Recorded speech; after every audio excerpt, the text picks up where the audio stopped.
l'apprentissage du langage C++. Alors, pour cette nouvelle vidéo, je veux aborder une nouvelle notion, le pointeur. C'est l'une des notions les plus... c'est l'une des notions la plus difficile pour les débutants en programmation, la notion de pointeur. Parce que généralement, quand on aborde ce chapitre, généralement les débutants se posent la question à la fin, à quoi peuvent bien nous servir les pointeurs. Donc, cette vidéo, je vais faire ce cours en plusieurs vidéos, bon, pour mieux vous expliquer le plus simplement possible comment fonctionnent les pointeurs et quand est-ce qu'on peut les utiliser, et un exemple d'utilisation de pointeurs où on peut utiliser le pointeur en écrivant un code directement sur Visual Studio. Nécessairement à la fin de toutes ces vidéos, je vais vous donner quelques exercices à faire.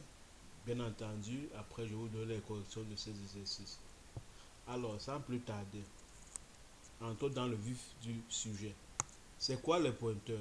Pour faire court, pour ne pas vous casser la tête avec les explications informatiques, c'est monté, c'est descendu. Sachez juste qu'un pointeur est une variable qui contient l'adresse d'une autre variable. Alors, et nous avons vu dans les précédentes vidéos qu'une variable possède toujours un nom et un type.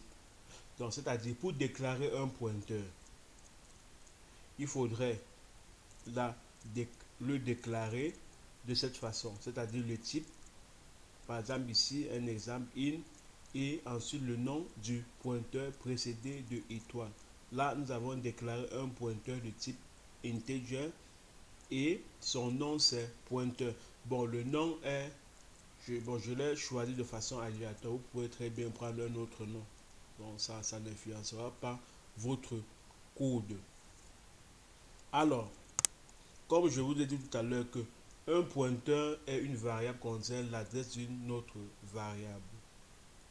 Donc, le pointeur va contenir l'adresse d'une autre variable et cette variable-là a une adresse. Pour accéder à cette adresse, on va procéder de cette façon, c'est-à-dire précéder cette variable-là de cet insigne ici qu'on appelle en informatique l'espaluette.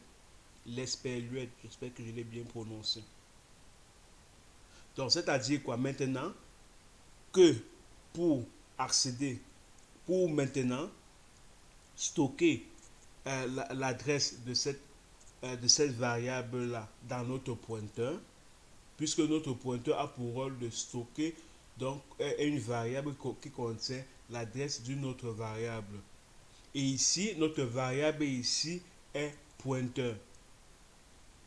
Donc, pour maintenant enregistrer l'adresse de la variable dans notre pointeur, il suffit seulement de dire pointeur égale à d'abord l'espaluette et puis la variable et puis l'adresse de la variable qu'on veut faire pointer notre pointeur. Donc, par exemple ici, j'ai ici déclaré une variable de type integer de nom, âge utilisateur, je l'initialise à 16 et puis je déclare mon pointeur ici, mon pointeur à la ligne 5 de type integer. Et ensuite maintenant, pour stocker l'adresse de la variable à âge utilisateur dans notre pointeur, on prend la variable dont le pointeur ici c'est une variable, la pointeur, là, ptr, et puis précéder l'espaluette et suivi de l'adresse de notre variable qu'on veut faire pointer notre pointeur. Ok, j'espère avoir été plus que clair avec mes explications. Autre chose, donc l'adresse de la variable qu'on veut faire pointer, notre pointeur doit être toujours du même type que le pointeur. C'est-à-dire si on déclare un pointeur de type integer, il faudrait que la variable, l'adresse de la variable dans laquelle on veut faire pointer notre pointeur sera aussi de type intègre. Par exemple ici, les deux sont de type intègre. Donc, ça veut dire que tu ne peux pas déclarer un pointeur. C'est interdit de déclarer par exemple un pointeur de type string et de vouloir faire pointer ce pointeur à l'adresse d'une variable de type par exemple intègre. Ça ne marchera pas. Alors, maintenant, pour afficher l'adresse de la variable, donc ici, comme toujours, on utilise CA, ici l'adresse de A utilisateur est. Donc ça, c'est la continuité dans la précédente image ici. Donc pour afficher l'adresse de l'A utilisateur, il faudrait donc CA et puis l'espèce et puis A utilisateur. Là, on va afficher l'adresse de cette variable ici. De cette variable que j'ai déclarée à la ligne 6 et que je l'ai initialisée avec la valeur 16. Bon, ici, à la ligne 7, bon, je vous expliquerai tout à l'heure pourquoi j'ai initialisé le pointeur à 0. Je vous expliquerai dans les prochaines vidéos. Alors, et maintenant, pour afficher la valeur du pointeur, il faudrait juste faire tout le CA et puis mettre PTR. Puisque PTR, c'est une variable. Et on a dit un pointeur est une variable dans laquelle on stocke l'adresse d'une autre variable. Donc, si on veut afficher la valeur de pointeur, il suffit seulement d'afficher la variable pointeur ici avec PTR ici, pour faire afficher la valeur du pointeur. Et maintenant, pour accéder à la valeur pointeur, ce qu'il faut faire maintenant, c'est d'abord déclarer, ici la ligne, ça c'est toute la continuité.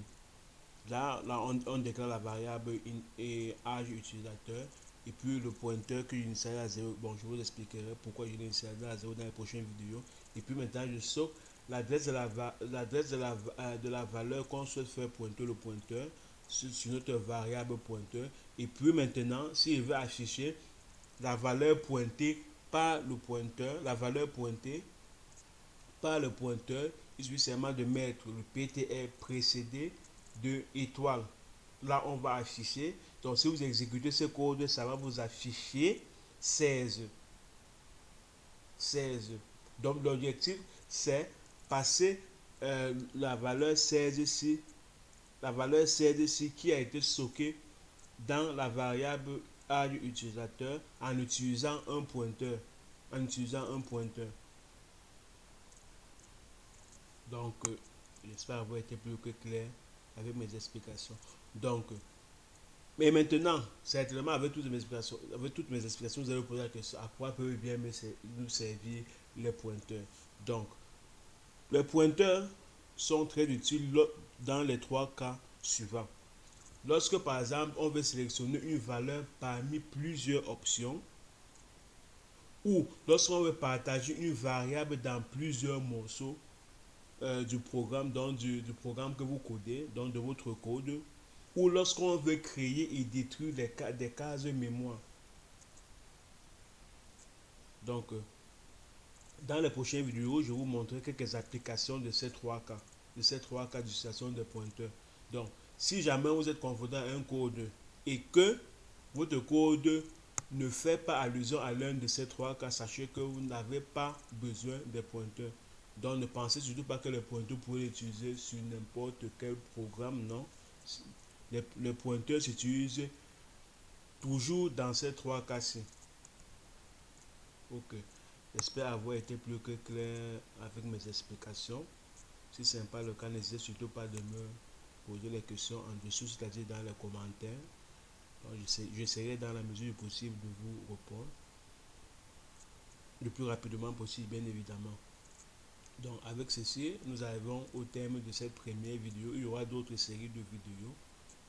Donc d'ici à là, portez-vous bien et prenez soin de vous, car chaque jour est une nouvelle vie. Merci.